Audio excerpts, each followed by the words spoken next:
média. Toda vez que eu encontrava Salvador, ele contava quantos livros ele já tinha lançado.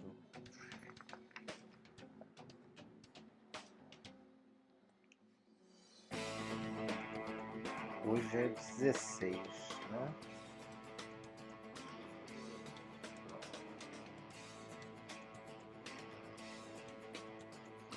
O pessoal fica, seu último livro. Não, não é o último livro, é o mais recente. O último é só quando eu morrer. Aí vocês procurem para ver qual foi o último, né?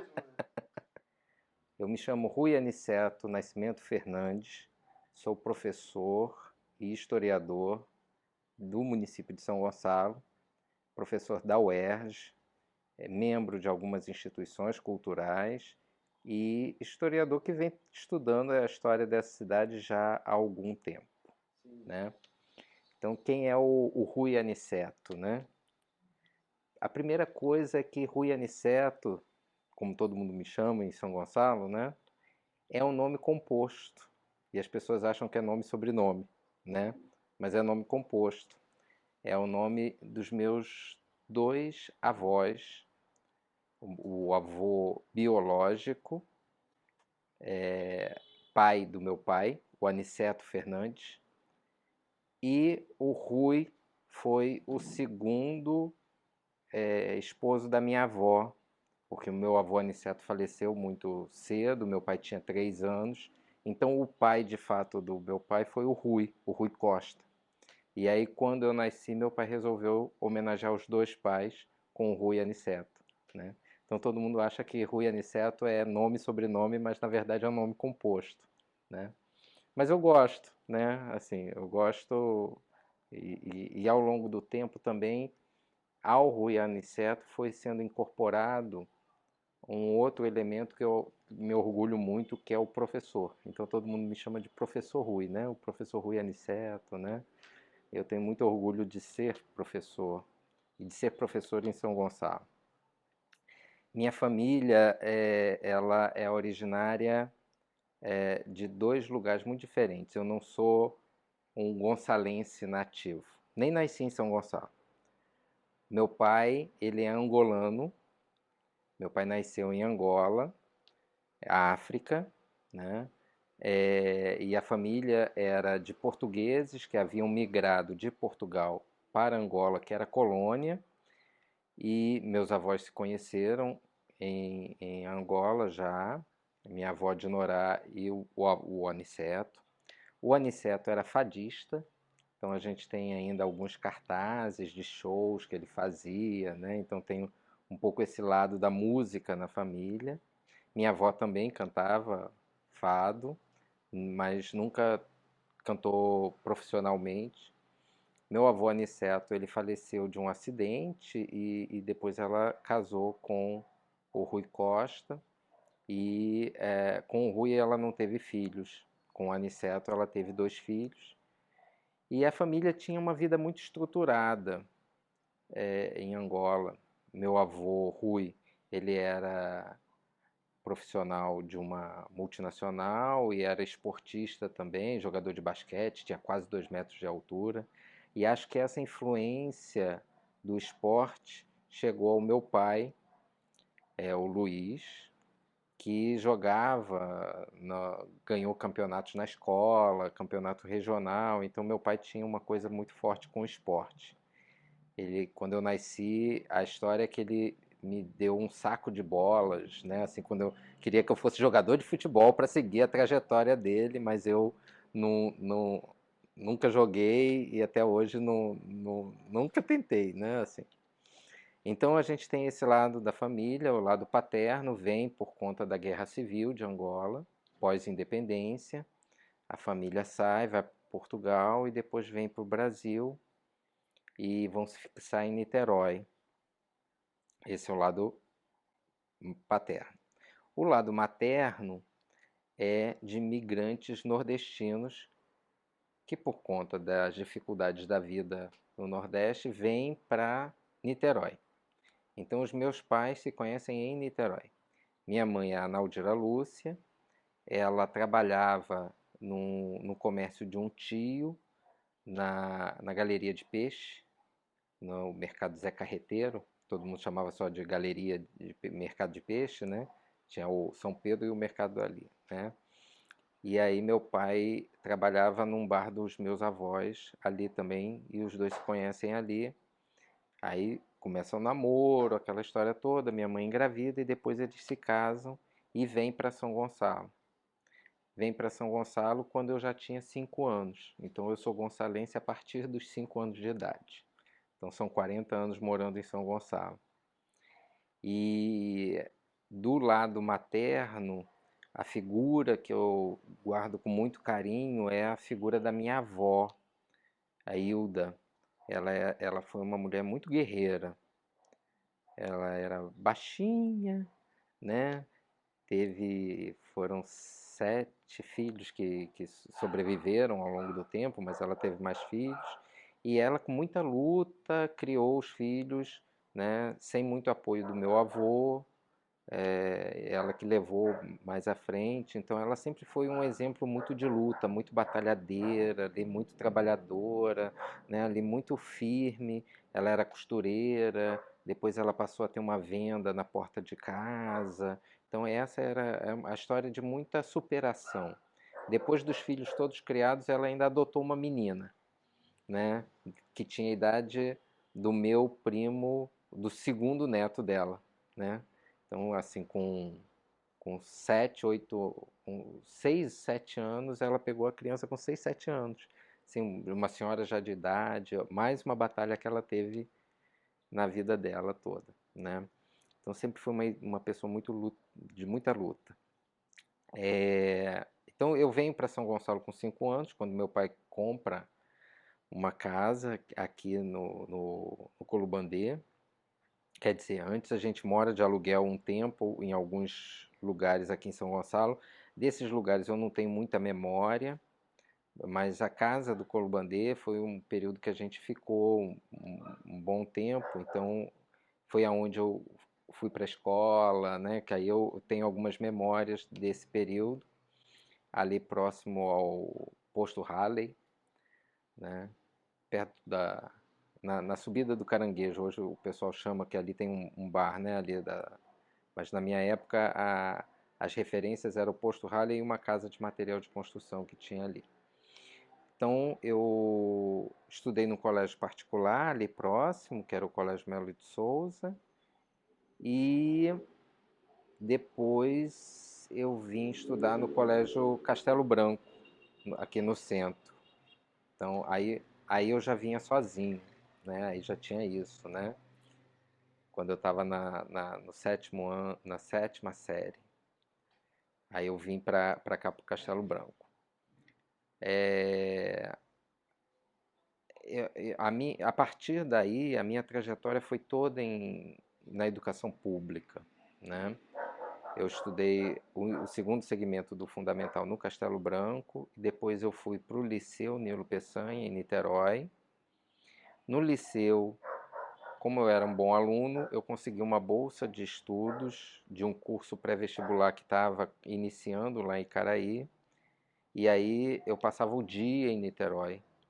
De manhã eu ia para o curso, à tarde eu ia para o liceu e depois voltava para casa. Foi o terceiro ano, né, no caso, né, foi um período bem intenso, né? Mas sempre essa coisa do estudo, né? E quando eu decidi a minha profissão, aí é uma situação sempre muito. Eu lembro e meu pai não gosta muito que eu fale, né? Porque meu pai, meu pai e minha mãe eram pessoas que vieram de trajetórias muito simples, né? Meu pai, apesar de ter uma vida estruturada em Angola, quando eles vêm, eles vão para o comércio, para bar. E aí é aquela vida de bar, né? É uma vida difícil, né? Minha mãe já ficou em casa cuidando de mim, depois da minha irmã também. E aí, no momento de definir a profissão, o meu pai tinha a expectativa de que eu fosse escolher uma carreira daquelas mais prestigiadas, né? E tal. Então ele me pagou o vestibular na época da UF para Direito. Aí eu seria advogado, né? Aí, legal. Mas eu gostava muito de História. E aí eu juntei o dinheiro da merenda de alguns dias e paguei escondido o vestibular da UERJ para História. A primeira fase era diferente de hoje, né? Então, naquele momento, a primeira fase era objetiva para todas as. Não tinha ainda o, o Enem, né? Nada disso. Então, a primeira fase eu fui fazendo dizendo que eu estava fazendo vestibular, né? Da UF e da UERJ. Na UF, faltaram 2, 3 pontos para eu passar para a segunda fase. Então, eu não fui para a segunda fase do direito. Mas na História eu passei. E aí a prova era no Rio, né? Aí foi o momento que eu tive que dizer que, porque um garoto de 16 anos que vivia pro lado de cá, né, não sabia andar no Rio, então alguém tinha que acompanhar para levar para fazer a prova. E aí quando eu falei, foi aquele drama em casa, né? Você vai ser professor, vai passar fome, vai morrer de fome. Aí já estava feito, aí pronto, né? Para a Faculdade de Formação de Professores. Até porque a minha vida foi a infância, ela foi muito em casa, essa coisa de ficar muito em casa, né? Então eu não, eu sempre pensava que os meus horizontes eram muito pequenos nesse sentido, né? Assim, eu achava que eu tinha que estudar mais próximo de casa, estar nesse ambiente, mas e aí eu descobri que tinha a faculdade de formação de professores aqui em São Gonçalo, e aí eu comecei e eu escolhi história para ser professor, né? Quando eu entrei porque eu queria estudar história, conhecer. Eu tinha facilidade na escola para ajudar os colegas, né? Então todo mundo elogiava. Eu fiquei, não, eu quero ser professor. E foi na faculdade que eu descobri que eu poderia ser a mais, né? Que eu poderia ir além. Então, que eu poderia, além de ser professor, eu poderia ser historiador também, que eu poderia fazer pesquisa histórica. E aí, naquela época, a gente só podia estagiar a partir do segundo período da faculdade. Aí abriu a seleção para um grupo de pesquisa, que era eu fiz seleção para 2 grupos de pesquisa. Um que era o Núcleo de Estudos Inquisitoriais e o outro o Grupo História de São Gonçalo, Memória e Identidade. Os dois com 2 bolsas. E o de Inquisição eu acabei passando em terceiro lugar na seleção e o de São Gonçalo eu passei em primeiro lugar. Não consegui bolsa no de Inquisição, fui estudar São Gonçalo. E foi no grupo de pesquisa que eu me formei enquanto historiador, aprendendo a trabalhar com as fontes históricas, a ir para arquivo, a ler a bibliografia sobre o tema história local, história de São Gonçalo. Né? O grupo de pesquisa naquele momento era coordenado pelos professores Luiz Resnick e Márcia Gonçalves. 2 grandes professores que são meus amigos hoje, colegas de trabalho da universidade, né? da própria UERJ. Então são 2 pessoas que eu reputo assim, uma importância grande na minha trajetória, tanto profissional, acadêmica, quanto pessoal. Né? Assim, pessoas que me apoiaram muito.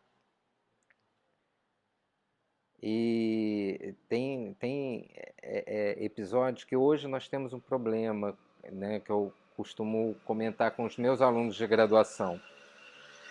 Hoje, com o avanço da internet, As instituições de acervo, elas foram digitalizando parte dos seus acervos e disponibilizando na internet, o que é muito bom, porque populariza o acesso, facilita o acesso à documentação. No entanto, cria uma falsa impressão de que todos os documentos estão na internet. Todas as fontes históricas estão na internet. Se não estiver na internet é porque não existe. Mas naquele momento não. Naquele momento, quando eu entro no grupo de pesquisa, eu comecei a faculdade em 1997. E em 98 eu estava no grupo de pesquisa e um dos trabalhos que nós fazíamos era ir aos acervos, localizar um documento e fazer um exercício de análise para pensar como é que aquela temática foi desenvolvida na localidade de São Gonçalo. Então eu trabalhei com arquivos da Arquidiocese de Niterói. Fui à Arquidiocese, eu e uma outra estagiária, estávamos lá abrindo as caixas, olhando os documentos, selecionando, transcrevendo uma série de documentos. E aí foi muito interessante, um dia que a gente estava fazendo esse trabalho, chega um senhor lá no arquivo, começa a perguntar para a gente: e aí, o que vocês estão fazendo?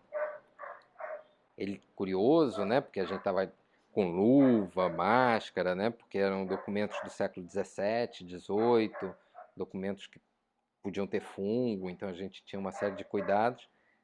Aí a gente parou, começou a explicar por que aqueles documentos eram importantes, tal. Aí depois, no final, ele vira pra gente assim: legal. Para quem não tem mais o que fazer, é muito bom, né? Esse é um pouco o olhar, né? Assim, aí a gente entendeu que esse é um pouco o olhar que a história parece ser de quem não tem algo mais interessante a fazer, né? E aí, aos poucos, a gente vai, nesse processo de formação, a gente vai entendendo o papel da história para a sociedade hoje, né? Especialmente o papel da história local, da história do município, né? A gente na escola, por conta da estrutura de ensino que existe no Brasil, de um currículo que se quer nacional, então você ensina processos macro, né? A história da civilização, né? Aquela coisa pré-história, história antiga, medieval, moderna e contemporânea, e a história nacional. Então a história local tem pouco espaço no ensino formal.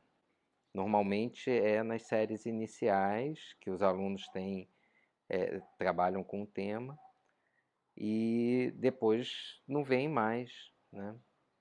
E estudar a história local ela é super importante, primeiro porque ela está lidando com aquelas experiências próximas do seu local, né? Do que aconteceu ali em outros momentos. Não é que nós sejamos herdeiros dessas experiências, até porque, se a gente pensa nessa São Gonçalo que nós temos hoje, né?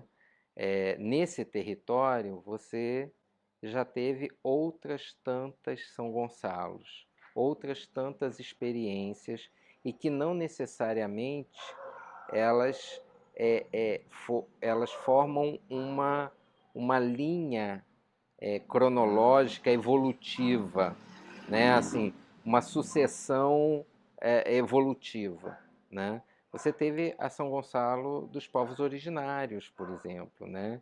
E aí essas experiências dos povos originários sofreram uma ruptura grande com a, a ocupação portuguesa a partir do século XVI, né?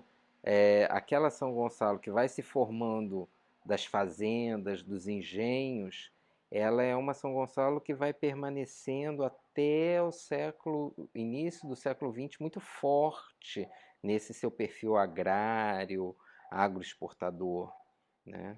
Depois você tem a São Gonçalo da Manchester, né, que todo mundo fala, da Manchester Fluminense, um parque industrial importante, aí no início do século XX, até meados do século XX. Depois você tem um esvaziamento industrial, uma reconfiguração dessa indústria e a São Gonçalo de hoje, né? A São Gonçalo gerada a partir tanto dessa diminuição da dinâmica industrial como formada a partir dos processos migratórios que São Gonçalo veio passando a partir da década de 60, né? Essa população de São Gonçalo vai duplicando a cada década a partir dos anos 50, e não é só porque o gonçalense gosta de fazer filho, né? Até gosta também, né? Mas assim, você tem levas e levas de migrantes nordestinos e pessoas que vêm do interior do estado do Rio buscando essa centralidade do Rio de Janeiro, de Niterói, as duas antigas capitais, né? O Rio como capital do Brasil, Niterói como capital do estado do Rio. Então as pessoas vêm atraídas pelas capitais, mas como a terra era cara nas capitais, então vão se fixar na Baixada Fluminense e em São Gonçalo. Então é uma outra São Gonçalo. Então entender essas experiências históricas diferentes é entender que São Gonçalo já foi outras tantas e que pode vir a ser outras tantas, né? Que a gente não está fadado, né? Se a gente fosse pensar numa linha evolutiva progressiva, a gente estaria em declínio hoje. E não é essa a ideia, né? A vida de uma cidade, ela é formada a partir de condicionantes do seu tempo, né? Então a gente hoje não vive a São Gonçalo dos povos originários, não vive aquela São Gonçalo rural, a gente vive uma São Gonçalo hoje é, que está na região metropolitana, que tem um capital político importante, né? É o segundo maior colégio eleitoral do estado, apesar de ter diminuído a população, segundo o último censo. É uma cidade que está ainda buscando aí uma reconfiguração econômica para que a sua população possa estar se fixando e podendo trabalhar na própria localidade e não tanto se deslocar. Essa dinâmica, né? A gente entender a história é entender que, como São Gonçalo já foi outras, formada pelos homens que viveram naqueles momentos, ela pode vir a ser outra a partir das experiências dos homens hoje, no seu tempo, construindo o seu futuro. Então a história não é só estudar o passado pelo passado, é também a forma de criar a consciência de que o futuro é construído a partir de uma ação historicamente consciente desse homem no seu tempo. Quando ele tem essa consciência de que aqui já foi outra coisa e pode ser outra, ele vai atuar, vai viver, vai pensar no seu lugar nessa outra, né, dessa outra forma, nesse sentido de construir um futuro diferente e não estar fadado a ser o mesmo desde sempre, né? E Rui, essa questão do polo industrial ter sido desmanchado, o que se deve.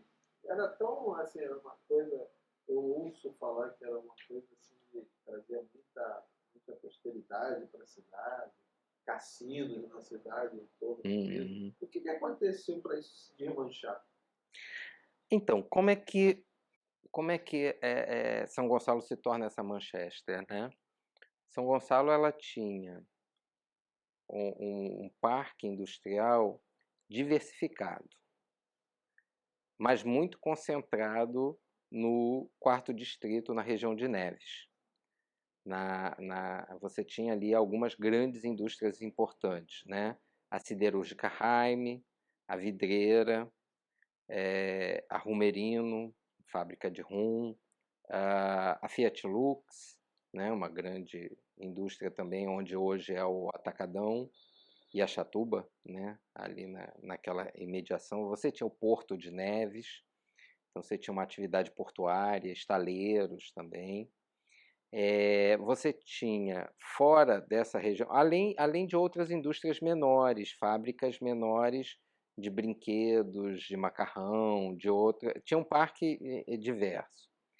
Fora desse eixo do quarto distrito, Sete Pontes e Neves, você tinha o Alcântara, com a Eletroquímica Fluminense, e a fábrica de Guaxindiba, a fábrica de cimento Portland Mauá.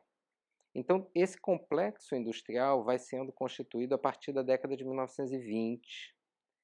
Essas indústrias vão se fixando e a partir dos anos 30 elas vão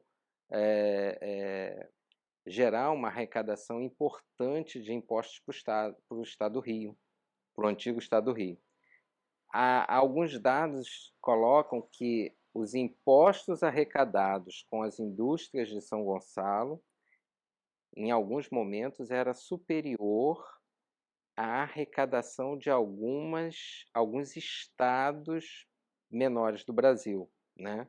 Então, para que a gente entenda a importância da atividade industrial para São Gonçalo e para o próprio estado do Rio. A partir dos anos 60, você passa a ter um processo de reconfiguração desse cenário industrial. Anos 60, anos 70, que alguns vão chamar de desindustrialização de São Gonçalo. Então, a Manchester começa a acabar nesse momento. Já um colega, ele trabalha com uma outra ideia, que é uma reestruturação industrial de São Gonçalo. Então você deixa de ter essas grandes indústrias, esses grandes polos de alguns setores, né? A fábrica de cimento. A fábrica de cimento ela vai acabar, né? A fábrica de cimento Portland Mauá, ela acaba quando a mina de calcário que era usada, que era em São José, em Itaboraí, ela a, a extração do calcário atinge um lençol freático, né? Essa água começa a criar a Lagoa de São José, né? Então, assim, você passa a não conseguir mais extrair o calcário dessa região. Então, era mais vantajoso você transferir o parque industrial do que você explorar numa região mais distante e trazer para beneficiar em São Gonçalo. Então, a fábrica de cimento Portland Mauá sai daqui e vai para Cantagalo. Está lá até hoje, né? Em alguns outros casos, algumas outras dessas indústrias, elas não conseguem acompanhar o ritmo de modernização industrial e acabam sendo encampadas por outras. É o caso da siderúrgica Heim.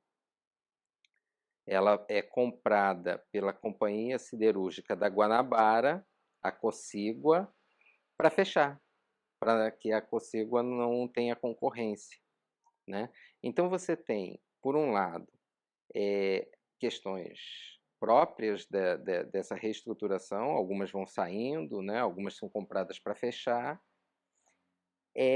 Agora, você tem o Parque Industrial de São Paulo com uma política de atração, São Paulo e outras regiões, com uma política de atração muito intensa, com isenções fiscais, né, com doação de terreno, essas coisas. Então, algumas dessas indústrias vão se deslocando para essas regiões. Ao mesmo tempo, você tem as terras que estavam ociosas em São Gonçalo, as terras das antigas fazendas, elas, a partir dos anos 50, elas começam a ser loteadas, gerando os bairros todos que a gente tem hoje, né? Atraindo essa população migrante que está vindo. Então, você tem uma população que está chegando em São Gonçalo, que não consegue se inserir no mercado de trabalho local, né? E por outro lado, essas indústrias acabam, por várias questões, fechando, se transferindo de local. Agora, esse colega, o Zé Luiz Honorato Lessa, ele vai trabalhar com a ideia de reconfiguração. Então, se essas grandes indústrias vão fechando, você começa a ter indústrias de médio porte e outras atividades industriais em outras regiões de São Gonçalo que vão se desenvolvendo. É o caso, por exemplo, da indústria farmacêutica, que vai para o eixo do Arsenal, Tribobó, né? E a fábrica do jeans, por exemplo, para o Alcântara, que na década de 90 foi muito forte. Então você passa a ter um deslocamento dessa atividade industrial das áreas mais antigas para as áreas mais novas, e alguns outros setores vão sendo dinamizados, como o comércio varejista, o comércio. Você começa a ter alguns polos comerciais também importantes, automotor, né, e algumas outras atividades em outras regiões. Então, a questão dos loteamentos em São Gonçalo, ela vai acontecer a partir do final dos anos 40. O que acontece aí nesse momento, né? Nos anos 40, São Gonçalo, ela dividia o título, né, assim, entre a Manchester Fluminense e a Terra da Laranja. Essas eram as duas grandes atividades de São Gonçalo. E aí, nesse sentido, São Gonçalo disputava com Nova Iguaçu o título de Califórnia brasileira, pela produção da laranja. Só que no final dos anos 40, você tem a praga da laranja, né, nos laranjais de São Gonçalo, que vão dizimar esses laranjais. Então, os laranjais eles vão avançando e vão chegar a Itaboraí. Então, Itaboraí passa a ser a terra da laranja. E depois de Itaboraí, ela vai migrando para o distrito de Tanguá, que se emancipa, e hoje Tanguá é o município fluminense maior produtor de laranja. Então, essa laranja vai se deslocando.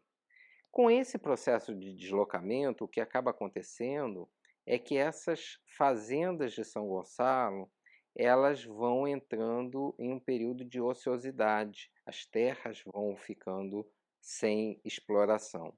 E aí, com o processo migratório, que a partir dos anos 40 já é intenso, você tem, então, um mercado de terras que precisa ser dinamizado. E aí as fazendas passam a ser divididas em lotes e vendidas para essa população migrante que tá se deslocando para as capitais, para o Rio, para Niterói, e que acabam ficando ou na Baixada ou aqui em São Gonçalo. E aí a dinâmica dos loteamentos, você tem dinâmicas muito diferentes de loteamentos. Você tem, por exemplo, loteamentos feitos nesse momento surge uma companhia que foi muito importante, que pelo volume de loteamentos que ela organizou, que foi a Companhia Expansionista Gonçalense, a SEG. Então era uma empresa que entrava em contato com o fazendeiro, o dono da fazenda. Ela ficava responsável pela organização do loteamento e abria as ruas, marcava os lotes, fazia os procedimentos jurídicos de organização, a planta do loteamento, dava entrada na prefeitura e tudo mais. E o dono da fazenda ele ganhava uma porcentagem em cima da venda dos lotes. Então, mas quem ganhava o maior lucro era a companhia, né? Então você tinha empresas que eram contratadas para lotear as fazendas. Você tinha também, você teve aqui em São Gonçalo, por exemplo, o bairro do Mutuá, foi um loteamento padrão feito pela Caixa Econômica Federal. Então você tinha aqui a Caixa Econômica do Estado do Rio, um sujeito chamado José Pedroso, ele até capitaneou isso politicamente, porque a partir do Mutuá ele foi eleito deputado federal por várias legislaturas, né? Era aquela coisa assim, ele é que fez o Mutuá, né? Não foram os moradores que compraram, construíram as suas casas, não. Foi ele que fez. Então, e aí era um bairro planejado. Você tinha um compromisso do comprador em construir seguindo uma planta padrão da Caixa Econômica. 3 quartos, 2 quartos, 3 quartos, 4 quartos. Então tinha todo um padrão que tinha que ser seguido. Agora, teve, por exemplo, outras experiências loteadoras quando os próprios fazendeiros, donos da propriedade, loteavam a propriedade. Esse foi o caso, por exemplo, da Fazenda Trindade, que gerou o bairro da Trindade. Né? Foi a própria família da dona Leonor Correia que organizou uma imobiliária e promoveu toda a estrutura, fez todo o processo de abertura de ruas, meio-fio, definição de lote. E a imobiliária ela tinha também concursos, a casa mais bonita. Né? Anualmente eles faziam alguns concursos para estimular esse processo de construção. Né? Então a casa mais bonita recebia tantas parcelas, não precisariam ser pagas. Né? Então tinha uma série de estratégias aí.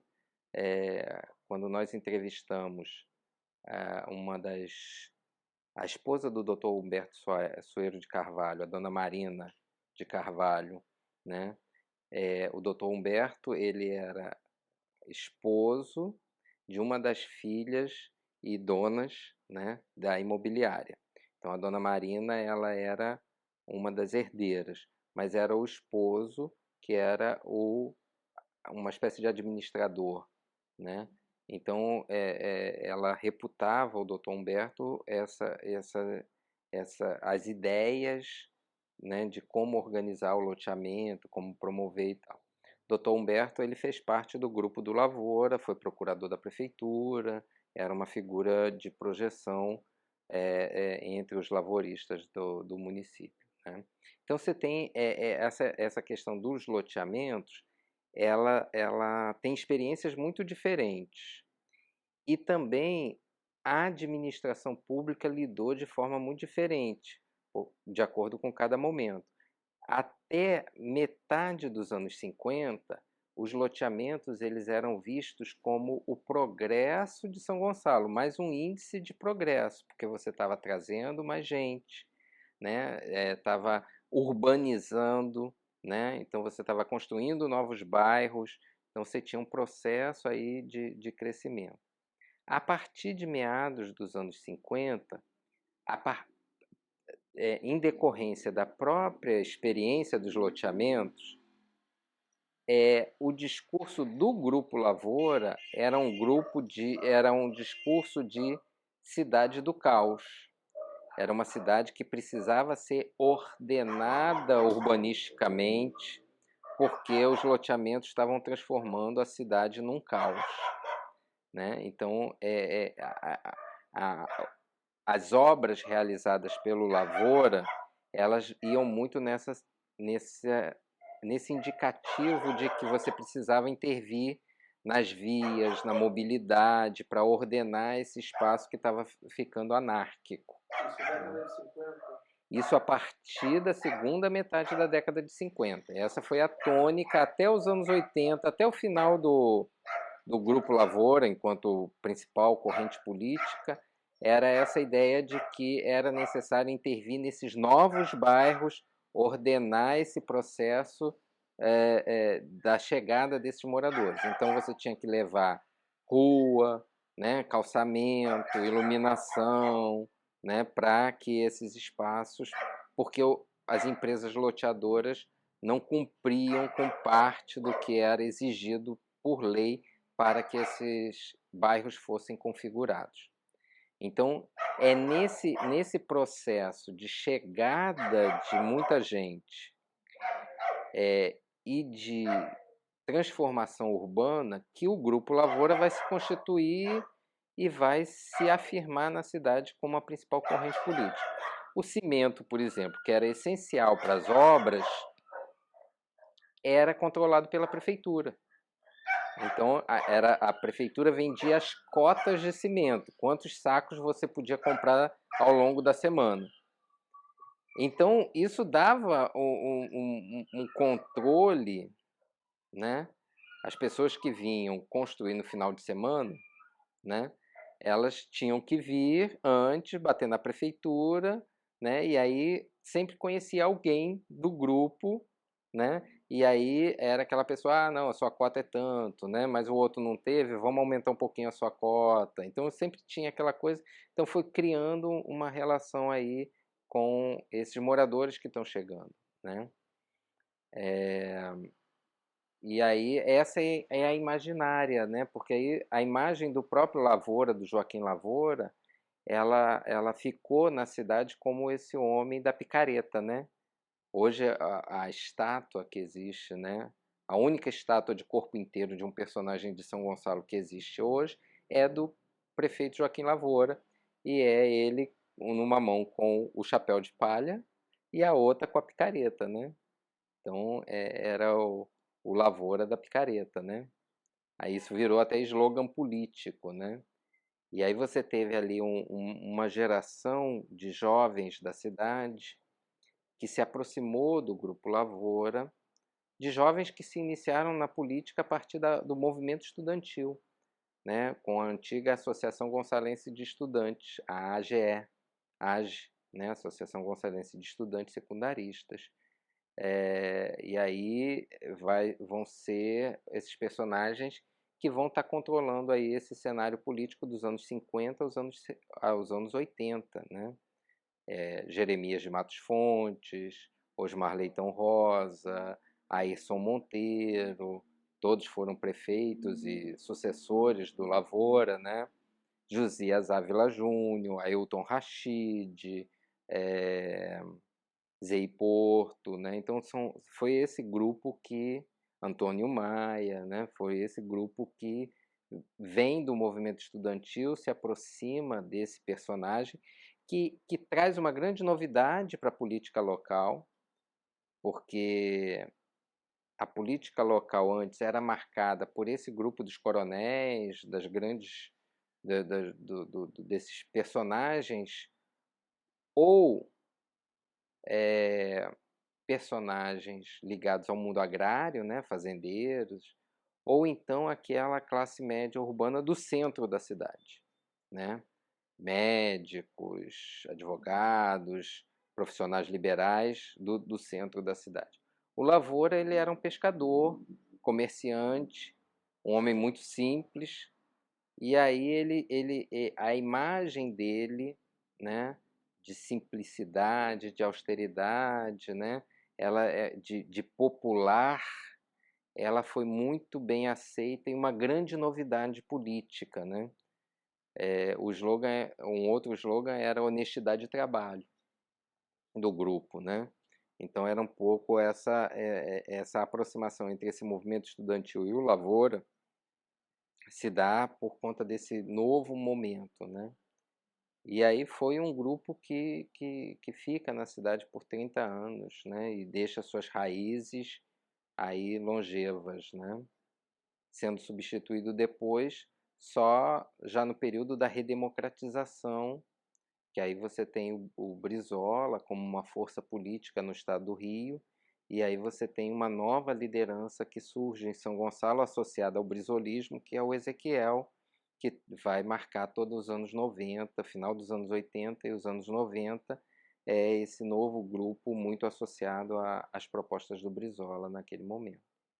Talvez nesse momento a gente esteja passando por um momento de configuração de um grupo que consiga se estruturar e permanecer por mais um tempo, né? Mas como eu não tenho bola de cristal, não dá para para afirmar isso, né? Tudo Assim, indica. tudo indica que pode estar acontecendo, né? Essa configuração aí. Mas aí a gente precisa também entender a dinâmica política da cidade, né? Você tem uma população migrante forte, né? Assim, a gente tem que entender que as últimas, a partir do último censo, do penúltimo censo, na verdade, há uma indicação de que 1/3 de São Gonçalo, da população de São Gonçalo, ou tem origem nordestina.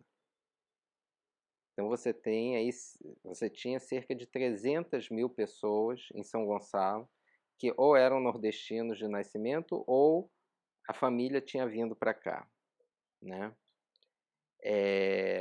Então você não tem essa população não tem a mesma relação com a cidade daquelas pessoas que estão há gerações naquele lugar, né?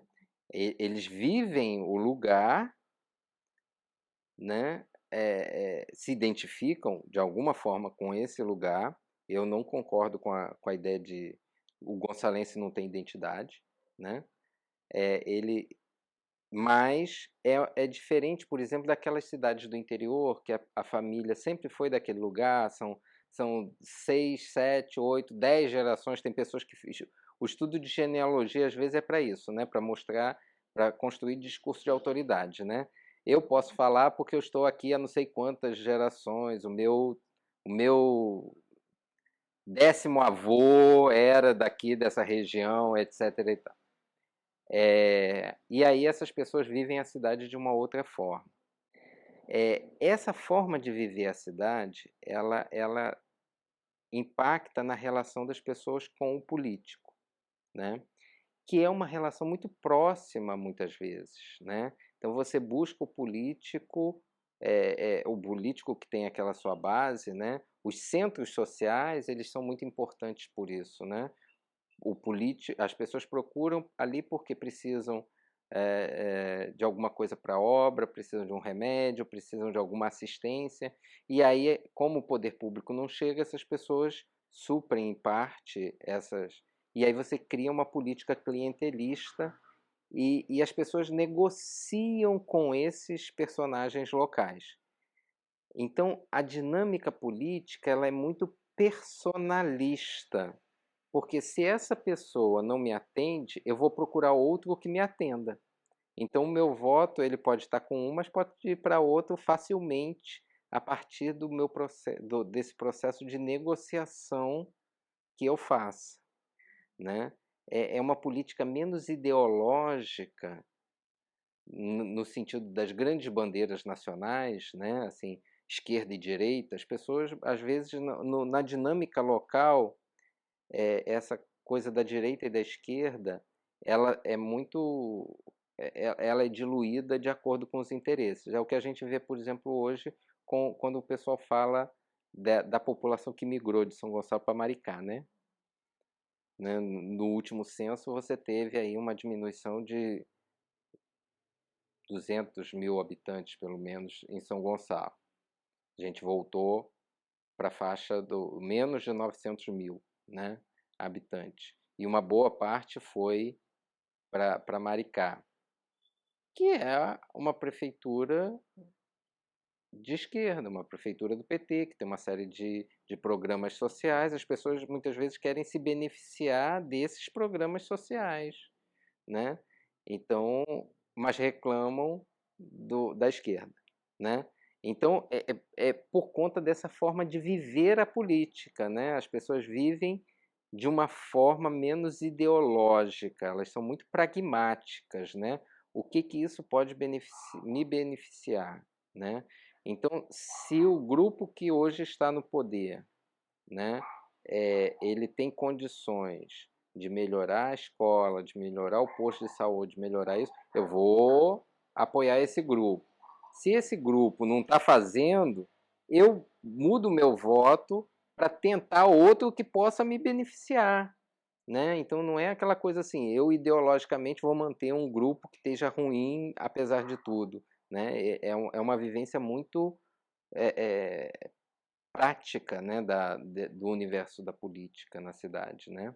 Então, se a gente hoje não tem grupos ainda estruturados longevos, né, isso se dá muito por conta dessa vivência política de que as pessoas têm alguma consciência de que a política tem que as beneficiar. Só que essa consciência é de benefício pessoal e não de um benefício coletivo, muitas vezes. Esse salto é que a gente precisa ainda que as pessoas possam construir, né? Não é calçar a minha rua porque eu conheço o vereador, é calçar a minha rua porque essa rua precisa do calçamento para todos os seus moradores, porque isso é uma melhoria coletiva para aquela rua, para aquela comunidade, para aquelas pessoas, e não porque ela vai me beneficiar porque eu conheço o vereador, até porque o vereador não tem que fazer obra, né? Não é esse o papel do vereador, né? Então é um pouco essas ideias que ainda precisam ser discutidas, pensadas pela sociedade. Bom, então esse ano a gente está completando 30 anos desse grupo de pesquisa que eu disse que eu comecei a fazer parte lá em 98, né? Ele começou com os professores, o Resnick e a Márcia. O primeiro trabalho do grupo foi fazer um guia de fontes para a história de São Gonçalo. E por que essas pessoas se mobilizaram para isso, né? São dois cariocas que fizeram concurso para a UERJ, para o campus de São Gonçalo, e começaram a trabalhar na formação de professores aqui em São Gonçalo. E trabalhando aqui, eles começaram a orientar monografia de final de curso dos seus alunos, e muitos procuravam com temas relacionados a São Gonçalo, queriam estudar a história local. E naquele momento você não tinha ainda, lá no final dos anos 90, uma produção densa sobre a cidade, e nem uma discussão sobre os arquivos, as fontes documentais sobre São Gonçalo. Então, por isso, o primeiro trabalho foi esse, de levantar instituições que poderiam ter documentos sobre São Gonçalo, para mostrar que a pesquisa histórica era viável sobre São Gonçalo. Então, um primeiro esforço foi esse: vamos mostrar que existem documentos que podem municiar a pesquisa dos alunos, mas não só dos alunos, de quem interessar sobre o tema de São Gonçalo. Um segundo movimento sobre o guia foi um levantamento da bibliografia já escrita sobre São Gonçalo. Então, como é que é essa história da história de São Gonçalo, né? Quem já escreveu sobre São Gonçalo? A gente tem uma certa cronologia que vai marcar no Luiz Palmier o primeiro trabalho escrito sobre São Gonçalo em 1940, que é São Gonçalo Cinquentenário, que foi escrito para as comemorações de 50 anos do município, de emancipação política do município. Depois você leva mais de 20 anos para que alguém volte a produzir sobre a história de São Gonçalo, e aí você tem o trabalho do professor Homero Guião Filho. Ele tem alguns livros, né? História de São Gonçalo, Capelas, Engenhos e Fazendas. Tem um livro sobre o Carequinha, sobre o circo do Carequinha. Então ele tem alguns livros, e a proposta do professor Homero é interessante porque em 1973 ele e a professora Raquel Santo Antônio formatam um material didático para os professores trabalharem História de São Gonçalo. Então eles produzem um vídeo e produzem slides também para que os professores possam estar usando. Aí você já tem a influência da tecnologia e dessas novas tecnologias para o ensino, né? Então é muito interessante esses dois conjuntos que eles produzem. E depois o professor Homero tem um livro também didático sobre a história de São Gonçalo. Depois você tem, nos anos 90, duas grandes iniciativas, uma mais institucional e uma mais pessoal, né?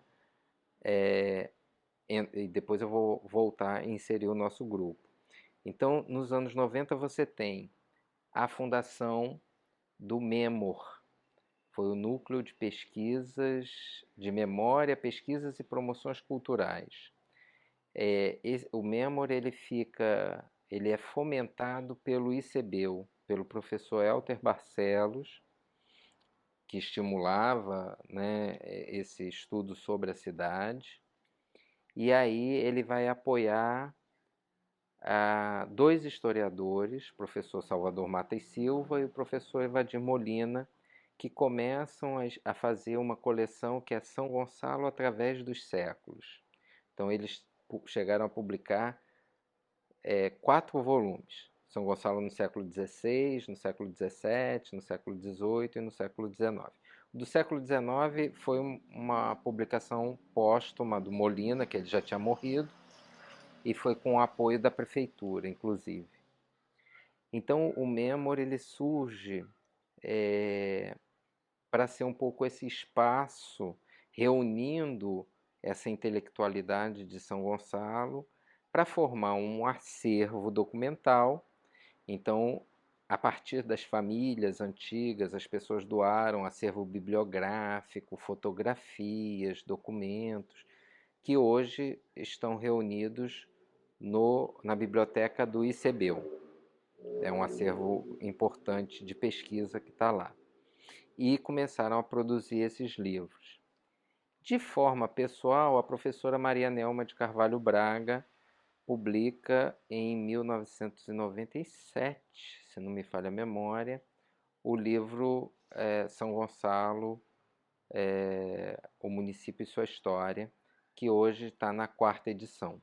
Ela foi ampliando, né? O livro tinha 100 e poucas páginas, hoje é um volume de 600 páginas, né?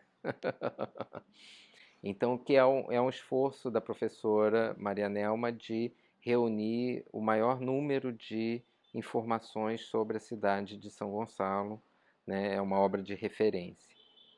E aí, essas duas iniciativas, da Maria Nelma e do Memo, né? Do Salvador e do Molina, parte desses professores que muito atuaram nas escolas de São Gonçalo e que passam a dialogar com essa perspectiva de que a cidade não tem identidade, né?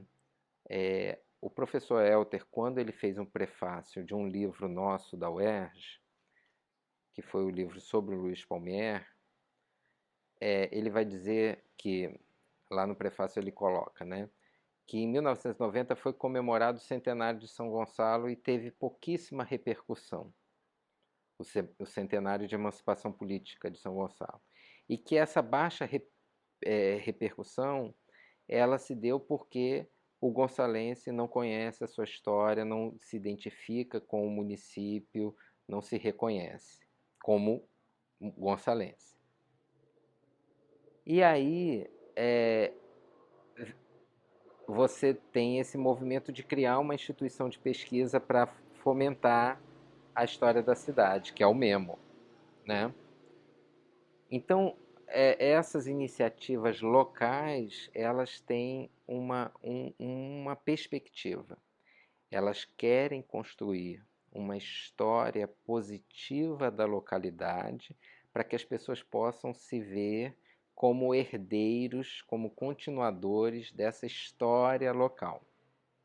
Essa é uma perspectiva que nós na UERJ trabalhamos de uma forma diferente, porque a gente entende que a identidade ela é múltipla, né? Não existe uma identidade, né? Você tem múltiplas identidades. Enquanto ser, você é múltiplo, né? Você tem a identidade de gênero, você tem a identidade religiosa, você tem a identidade esportiva, né? Então, assim, você pode ser um homem negro vascaíno, pronto, né? Para não usar o flamenguista, que seria né? Mas assim, você tem múltiplas identidades, então que nesta São Gonçalo você tem múltiplas identidades, múltiplos grupos, né? E essa diversidade em si não é ruim, é algo que precisa ser pensado e problematizado. Como é que essas identidades podem ser mobilizadas na construção de uma outra São Gonçalo, né? Então, essa ideia de que o gonçalense não tem identidade se dá por conta desse processo migratório, por conta da ideia da cidade dormitório, né, dessa cidade que passa pelo movimento pendular, né, as pessoas só vêm para dormir, né, como não trabalham na cidade, as pessoas saem para trabalhar. No que saem para trabalhar, se divertem, consomem fora da cidade e vêm só para dormir, né? Mas essa é uma questão, por exemplo, aí a gente volta à questão do loteamento. Essas pessoas que compraram os seus lotes, que construíam muitas vezes em regime de autoconstrução, né? Você não se contrata um engenheiro, vem, contrata o mestre de obra, faz o desenho da casa, pronto, vamos lá, bate laje em mutirão, né? Aquela coisa, vamos bater laje, né? Faz a feijoada para bater laje, né? Chama os vizinhos, um vizinho ajuda, o outro ajuda, aí quando é a casa do outro, aquele vai ajudar. Será que você não está construindo uma sociabilidade e uma identidade com o lugar nesse processo? Será que essas pessoas estão indo trabalhar fora? Sim, mas essas pessoas que construíram dessa forma, que casaram nesse lugar, que tiveram seus filhos nesse lugar, que as crianças jogavam bola no campinho de várzea, iam na escola do bairro, frequentavam a igreja do bairro. Será que essas pessoas não constroem uma identidade com esse lugar que ela vivencia, né?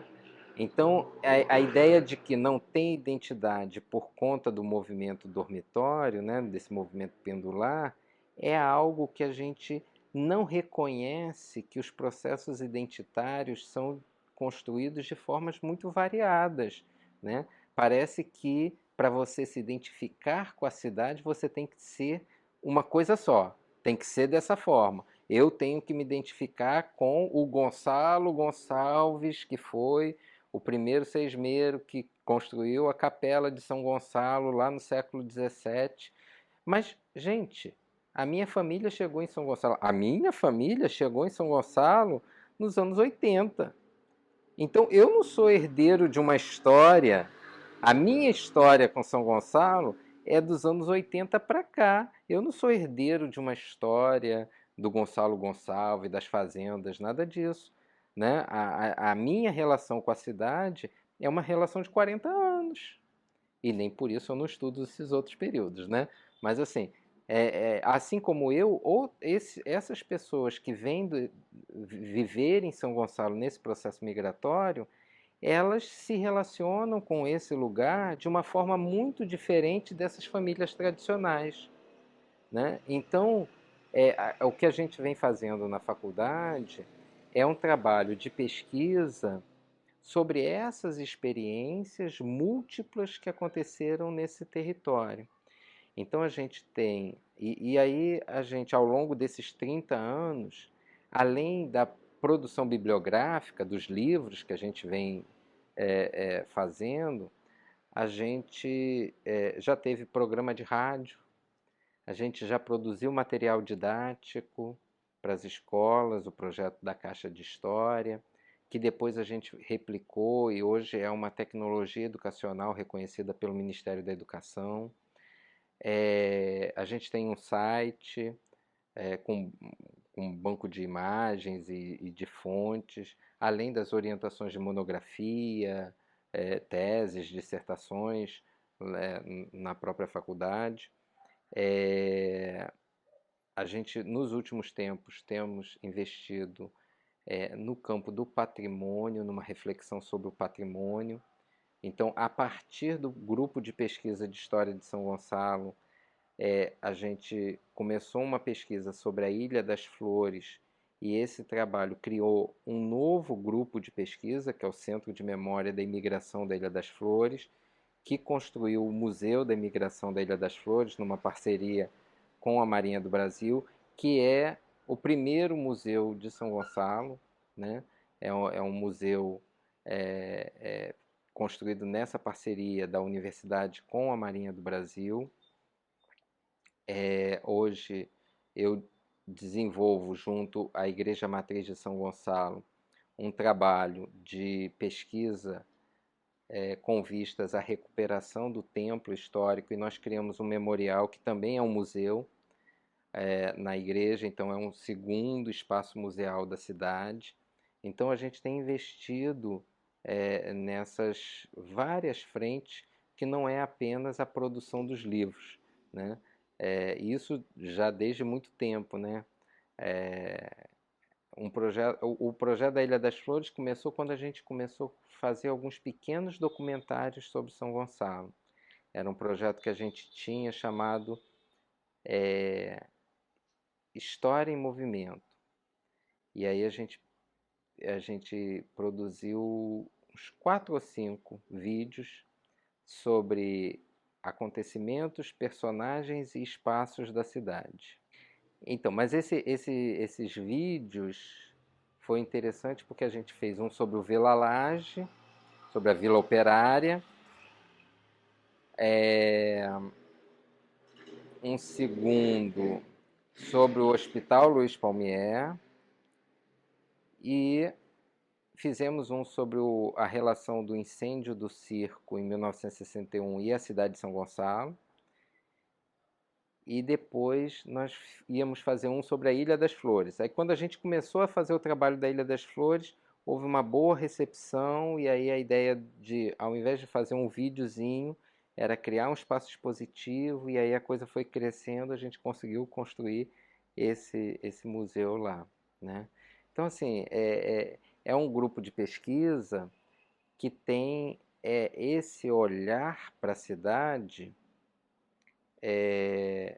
que a cidade não é só o objeto de pesquisa, mas a cidade, a gente dialoga no aspecto extensionista, né? A gente dialoga com a cidade também, entendendo a dinâmica e as demandas da cidade, né? O Museu da Ilha das Flores foi isso, o trabalho com a Igreja Matriz é isso. Hoje eu estou desenvolvendo um trabalho sobre a cultura caiçara. Estou fazendo uma pesquisa com os pescadores de São Gonçalo e a devoção a São Pedro. Então a gente está começando a pesquisa esse ano, vai fazer um documentário também, né? Tem todo um material que vai ser produzido. Então tem coisas que a gente vai fazendo a partir desse diálogo com a cidade, porque a gente entende que esse é o papel da universidade. A gente desenvolve a pesquisa, a gente forma professor, a gente ensina, mas a gente também está num lugar que foi construído por gonçalenses. A gente fala dos lavouristas, né? Durante a gestão do Jeremias de Matos Fontes no governo do estado, aquela área onde hoje é a Faculdade de Formação de Professores, ela foi desapropriada, e foi ali que foi instalado um polo universitário, um centro de treinamento de professores, o CETRERG, que tinha dentro do CETRERG a ideia de ter cursos de formação superior para professores. Então foi o embrião da Faculdade de Formação de Professores, que depois foi incorporada ao UERJ. Então foi um projeto durante um governador gonçalense, dirigida por um gonçalense, porque o primeiro diretor da FFP foi o professor Helter Barcelos, né? Pensando na atuação do professor dessa região, né?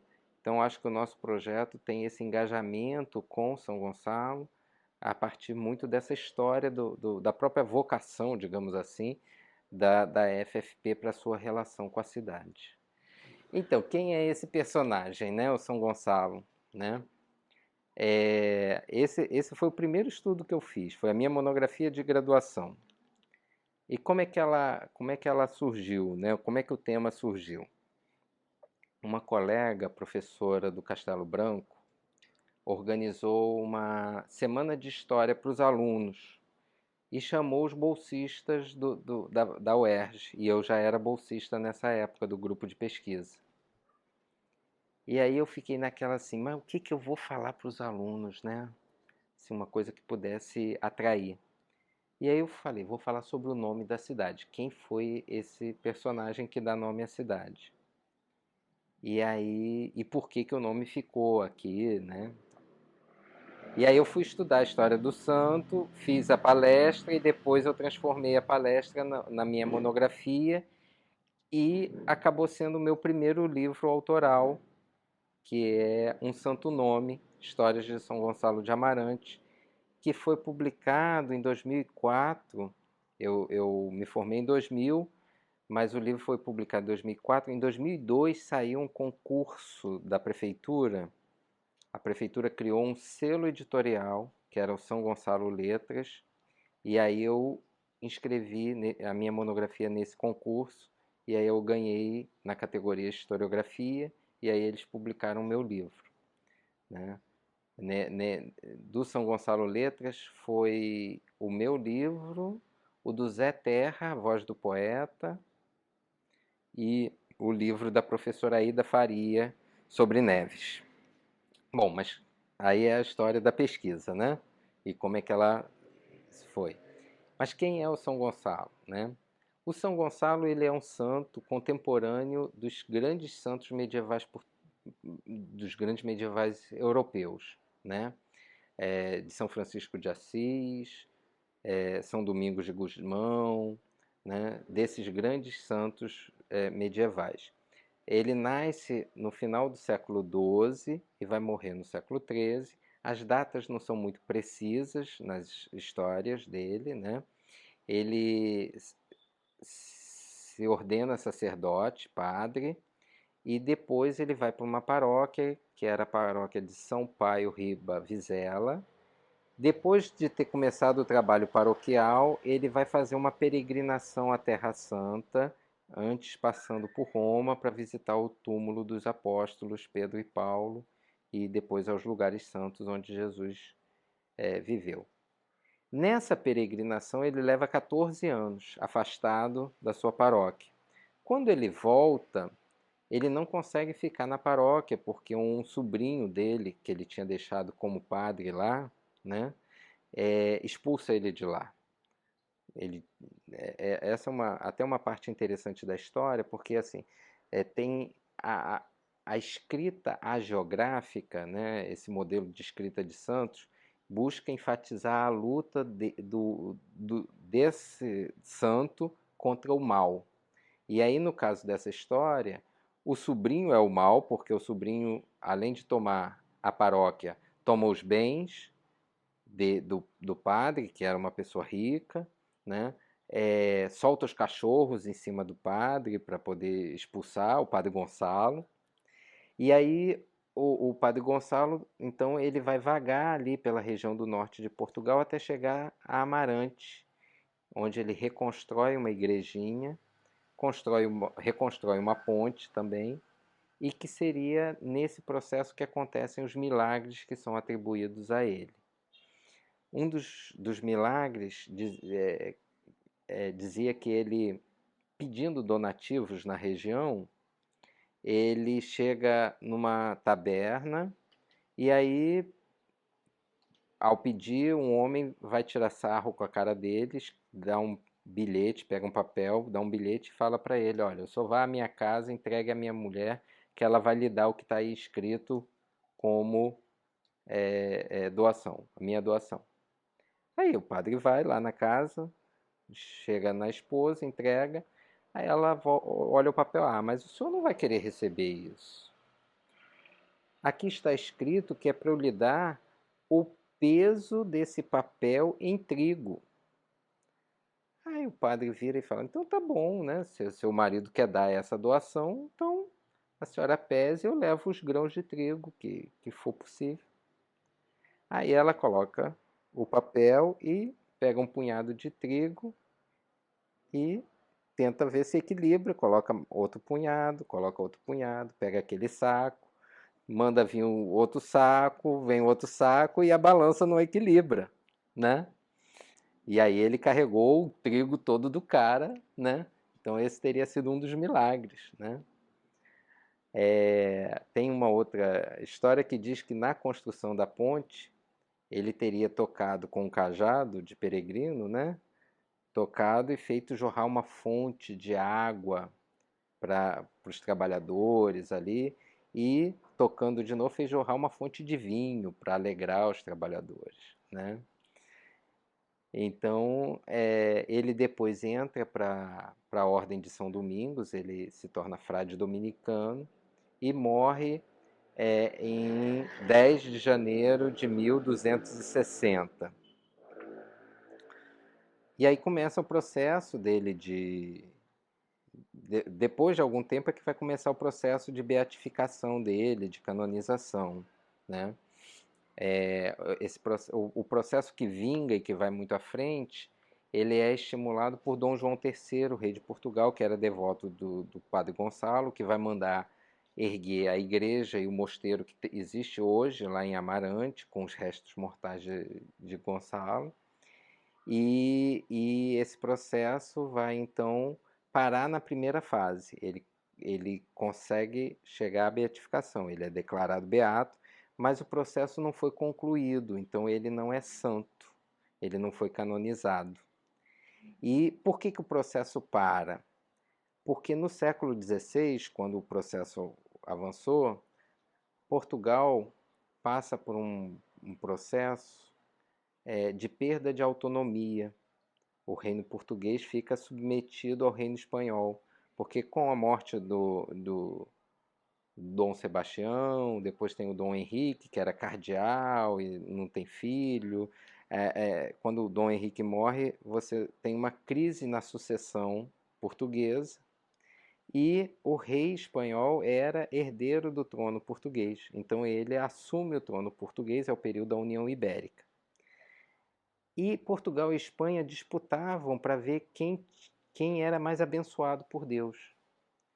Então, quem tinha mais santos é porque era mais abençoado. Então, nesse período da União Ibérica, os processos dos santos portugueses foram travados e os santos espanhóis foram avançados. Então, teve mais santo espanhol sendo canonizado nesse momento. E São Gonçalo ficou parado e não se retomou até hoje o processo dele.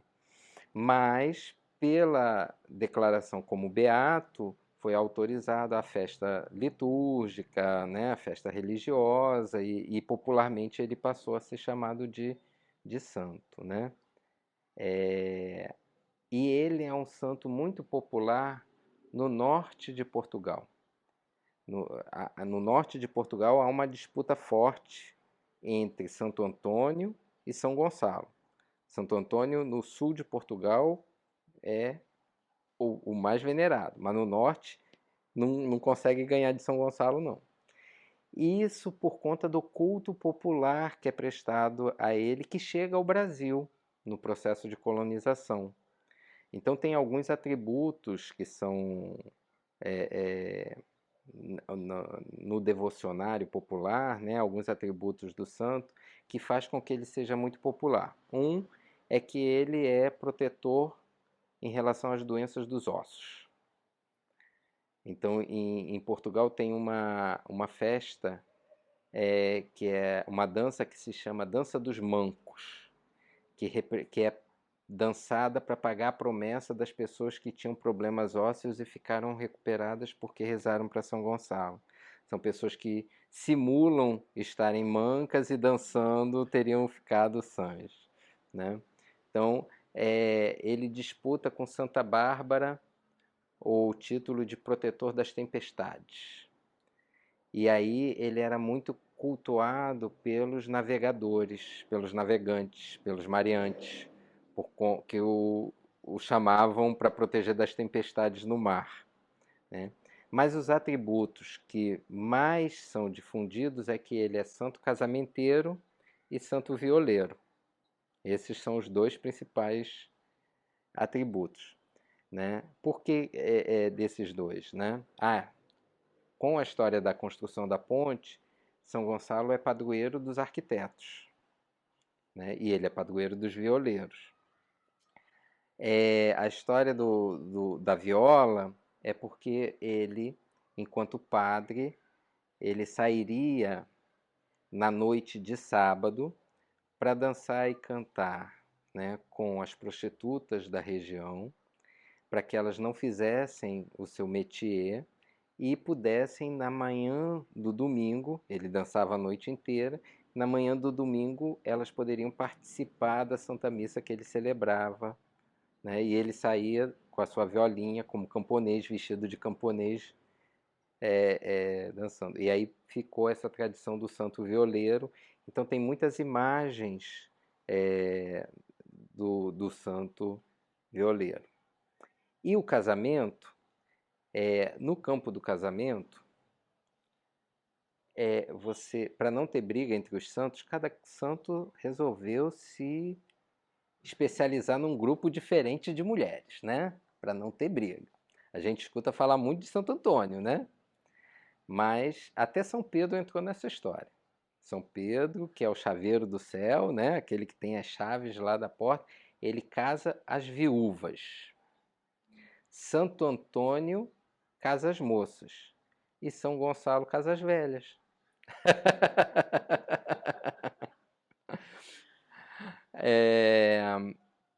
A tradição, né, diz que o padre Gonçalo teria casado as mulheres que durante muito tempo viviam junto, né, e não tinham sacramento religioso. Então, por isso ele era o casamenteiro das velhas. Mas no versário popular ficou São Gonçalo como casamenteiro das velhas, e existe até hoje uma dança no Brasil, em várias partes do Brasil. Eu fiz um levantamento, eu encontrei referências do Amazonas até o Paraná, da dança de São Gonçalo, que é dançada para pagar promessas diversas, entre elas as de casamento, mas os versos mais cantados são associados a casamento. Então, o mais famoso é assim: São Gonçalo de Amarante, casamenteiro das velhas, por que não casais as moças, que mal te fizeram elas? Né? Esse é das moças pedindo, né? Casa as velhas, que é mais difícil, né? Tem um outro que é assim: casai-me, São Gonçalinho, que hei de rezar-vos, amigo santinho. Quando usa o diminutivo, quando a gente usa no dia a dia, é para dar aquele tom coloquial, de amizade, de carinho, né? Então aí as mulheres apelando a ele, né? Ali, né? Construindo essa relação de amizade com ele, né? Tem um verso português que diz assim: São Gonçalo, casei-me, casei-me, pois bem podeis, pois tenho teia de aranha onde bem sabeis.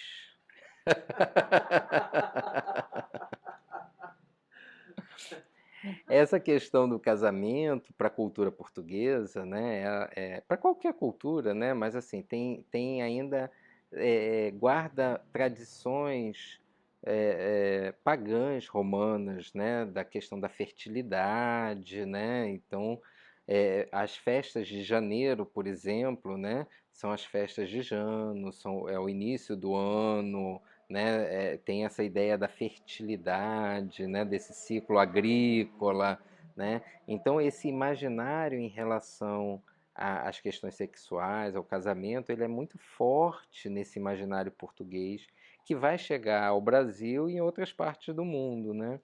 Eu encontrei referências à dança de São Gonçalo, né? A devoção a São Gonçalo através dessas características, tanto na Espanha quanto na América Espanhola, né? Na Colômbia no México também a gente tem o Santo Bailador, né? O São Gonçalo como Santo Bailador. Então você tem aí uma forte tradição. E aí essa questão do casamento, da fertilidade, está muito associada ao mundo agrícola também, né? Por conta do ciclo agrícola e tudo mais. Então, nos grandes centros, essa imagem do São Gonçalo, a devoção, ela diminuiu. Mas nas regiões rurais, ela ainda é muito forte hoje em dia. Esse é o nosso padroeiro de São Gonçalo. Eu acho que em parte, eu sou um devoto do São Gonçalo, né? Assim, por conta tanto da história do santo, né? Que foi o meu primeiro trabalho, meu primeiro grande trabalho de pesquisa que eu tenho retomado nos últimos tempos, né? E eu acho que a partir dele e da história de São Gonçalo, eu consegui me pensar e me ver como gonçalense de uma outra forma, né? Então, assim, estudar, aí eu acho que a grande mensagem que a gente pode, de tudo isso, né, que a gente pode pensar tem a ver com isso, né? Como é que essa história local, ela pode nos formar enquanto viventes nessa São Gonçalo de hoje, pensando em construir uma outra São Gonçalo. A gente tem um povo que eu acho que a marca do gonçalense é a resiliência, né? É um povo que é muito guerreiro, né? E a gente tem um santo que ajuda muito, porque assim, mesmo não sendo santo, ele está segurando a peteca desse município aí já há quase 500 anos, né? Então, assim, a gente tem um povo que passa essas intempéries políticas, essas intempéries econômicas, né? Passa diversas situações e está aqui firme e forte, né? Alguns, as más línguas vão dizer sempre, né? Daquela forma assim de, é porque não tem opção que fica em São Gonçalo. Mas muitas pessoas ficam porque querem ficar, né? Porque veem esse como seu lugar, como lugar onde construiu as suas raízes, a sua sociabilidade, a sua vida, a sua família, as suas relações, e que projeta nesse lugar algo diferente. Eu acho que comigo aconteceu um pouco isso também. Conhecendo a história, eu passei a entender um pouco o que é essa cidade e a me ver como um agente nesse processo de construção de uma outra São Gonçalo. E espero que outras pessoas possam se pensar assim também.